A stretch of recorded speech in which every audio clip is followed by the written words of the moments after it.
Navi Mumbai police आयुक्तालय क्षेत्रातील खांदा कॉलनी सेक्टर 4 येथील क्रिस्टल लॉज हॉटेलमध्ये गुरुवारी 20 नोव्हेंबर रोजी दुपारी 32 वर्षीय रामेश्वर अशोक कांबळे याचा मृतदेह आढळून आला। प्रथमदर्शनी ही आत्महत्या वाटत असली तरी मयताच्या नातेवाईकांनी व मित्रांनी मात्र सोबत असलेल्या महिलेवर गंभीर आरोप केले आहेत। त्यांचे म्हणणे आहे की रामेश्वरने स्वतःहून आत्महत्या केलेली नसून त्याला सोबतच्या महिलेनेच आत्महत्येस प्रवृत्त केले किंवा थेट खून केला आहे। खांदेश्वर पोलीस ठाण्याच्या वरिष्ठ पोलीस निरीक्षक स्मिता ठाकरे यांनी त्यांच्या तक्रारी ऐकून न घेतल्याचा आरोप करीत संतप्त नातेवाईक व मित्रांनी थेट CBD बेलापूर येथील पोलीस आयुक्तालयावर मोर्चा नेला। मोर्चेकऱ्यांना पोलीस आयुक्त मिलिंद भारंबे यांनी भेट दिली व प्रकरणाचा सखोल व निष्पक्ष तपास करण्याचे आश्वासन दिले आहे। खरं तर ही अतिशय दुर्दैवी घटना आहे।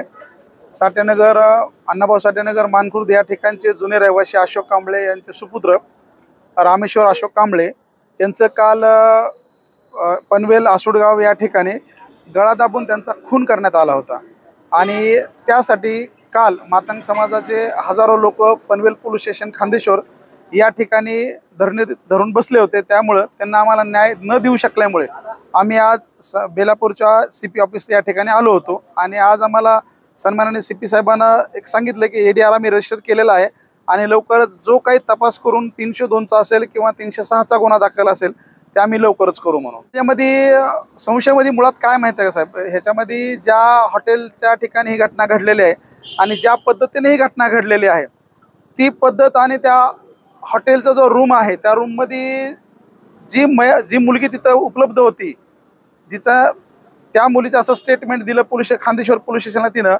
की बेडवरच्या डबल बेडशीटनं त्यानं गळा दाबून वर पंख्याला हँग झाला होता तो। त्यावेळेला ती मुलगी जी रूममध्ये नव्हती ती होती बाथरूममध्ये। ती बाहेर आल्यावर तिला कळालं की तो हँग झालेला आहे आणि त्यावेळेला तिनं मग त्याला खाली उतरवलं आणि बेडवर झोपवलं होतं आणि त्याच्यानंतर ती हॉटेलच्या बाहेर निघून चालली होती। त्यावेळेला हॉटेलच्या मॅनेजमेंट आणि त्या हॉटेलचे मालक ठाकूर यांनी तिला थांबवलं होतं। त्याच्यानंतर ठाकूर हे स्वतः त्या रूममध्ये गेले होते तर हा जो आमचा रामेश्वर आहे तो तिथं त्यांना मयत आढळून आला होता। त्यामुळे जी परिस्थिती होती ती परिस्थिती नक्कीच ADRची नव्हती किंवा त्या ठिकाणी आत्महत्येची नव्हती, तर ती परिस्थिती 302 सारख्या गुन्ह्याची होती। आणि आमची ही जी मागणी होती खांदेश्वर पोलीस स्टेशनच्या सिनियर ढाकणे मॅडमकडे, तर त्या मॅडमनं आम्हाला गेल्या 24 तासामध्ये कुठल्याही प्रकारचं सहकार्य केलेलं नाही आणि सर्व जी त्यांना आम्हाला माहिती दिली ती पूर्णपणे दिशाभूल करणारी होती आणि खोटी माहिती दिली होती।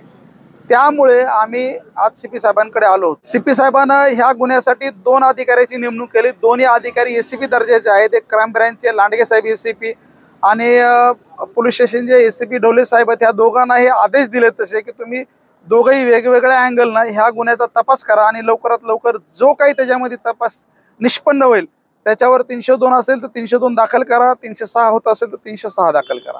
परंतु आमची मागणी अशी होती की 302चीच मागणी आहे आणि आजही आम्ही 302 वरच थांबायचं। व्हिडिओ जर्नलिस्ट अथर्व सोबत सुदीप गोलप यांचा रिपोर्ट, पालिका प्रशासन, पनवेल।